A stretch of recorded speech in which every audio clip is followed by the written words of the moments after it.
Stirring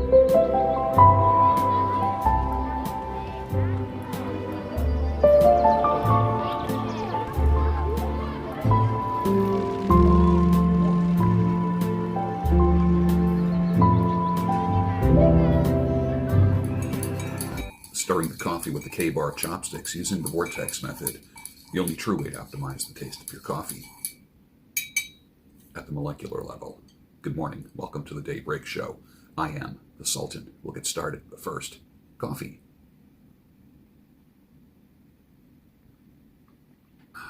Perfect, as usual.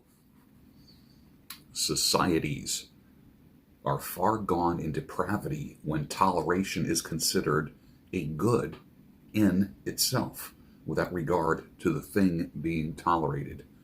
G.K. Chesterton. Boy, that describes today, doesn't it?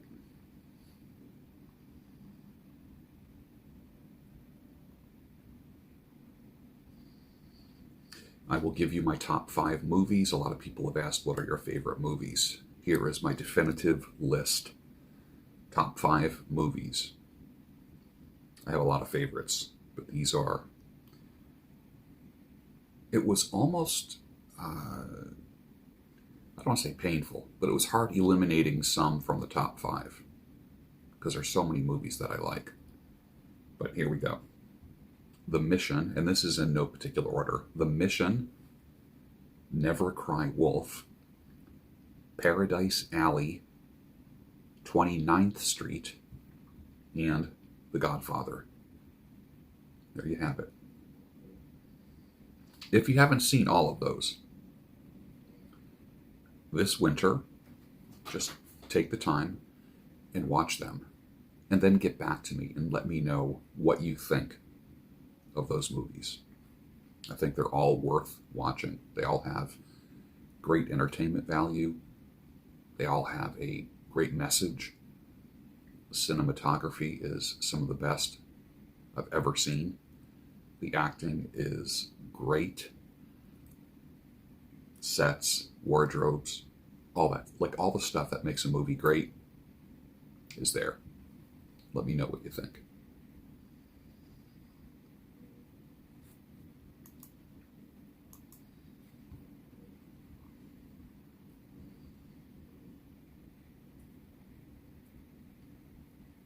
Crosby, always spacey and out there.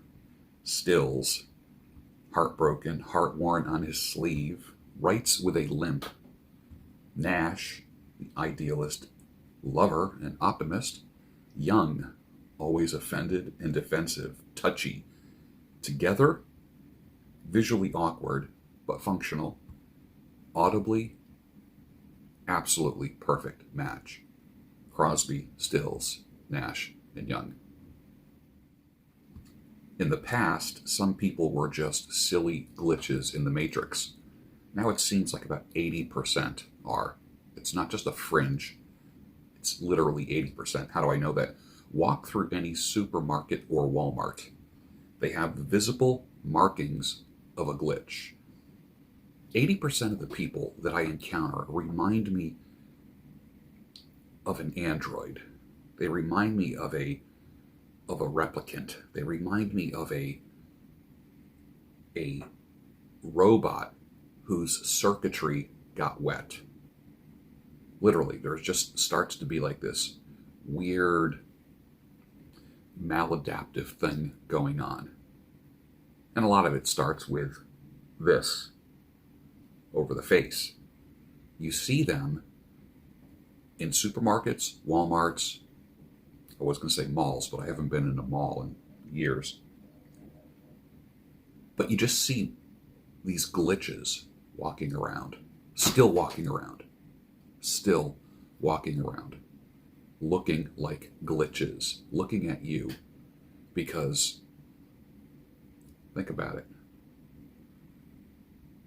Courage is contagious, and people are hiding behind something, thinking something is going to save them. They've become comfortable with the maladaptation. It's now part of their life.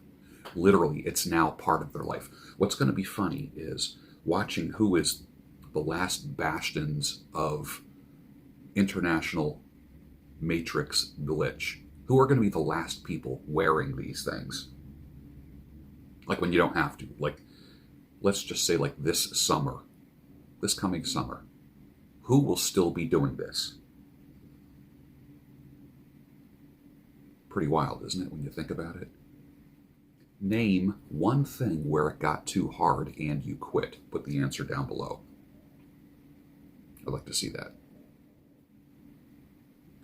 Before the Babylon Bee, there was the Wittenberg door. There was no bigger fan than me in the 80s and 90s. Christian satire, humor, and critical watchdogism at its finest. How many remember the Wittenberg door magazine?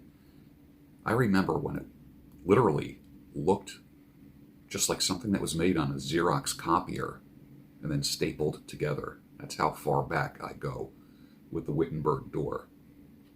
Do you remember that? I'm wondering if I still have back issues of the Wittenberg door in storage somewhere. It was phenomenal. The reading was phenomenal. Anyone remember Mike Yaconelli and that bunch? Incredible. Absolutely incredible.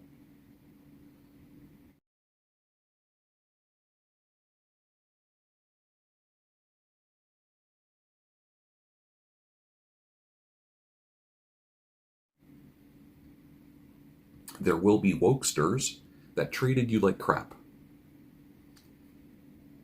And then they become awakened. I still say walk away from them. They were responsible for their wokeism. Hold them responsible for it. Forgive, but don't forget.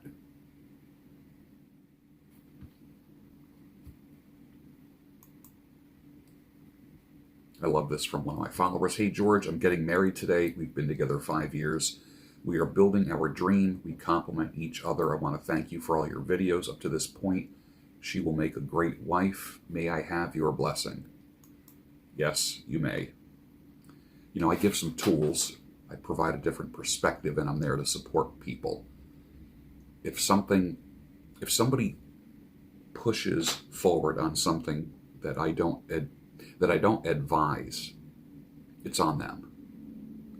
But if I give a blessing, there's no guarantee that something's going to work out. But I will say this, that not everybody comes from a place of cynicism. Now, if crap hits the fan, then men can get very, very cynical for years, maybe even decades. And YouTube is filled with cynical men, very cynical men. That's why I say be careful what you put in your brain, be careful who you become a fan of, be careful of negativity, be careful of watchdogism. You'll see. You'll see. And with that, finish your coffee and I'll see you on the next Daybreak Show, your home of sanity, clarity, and reason.